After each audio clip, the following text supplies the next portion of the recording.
આગામી લોકસભા ચૂંટણી 2024 આવી રહી છે, તે માટે મહુવા માર્કેટિંગ યાર્ડના કર્મચારી મિત્રો દ્વારા આજરોજ રન ફોર વોટ કાર્યક્રમ અંતર્ગત તમામ ખેડૂત ભાઈઓ, વેપારી ભાઈઓ, મહેતાજી ભાઈઓ અને મજૂર ભાઈઓને 100% મતદાન કરવા આહવાન કરેલ હતું.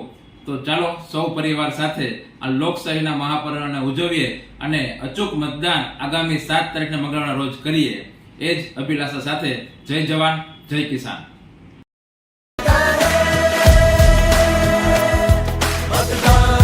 मतदान देने जाएंगे भारत के लिए, भारत के लिए।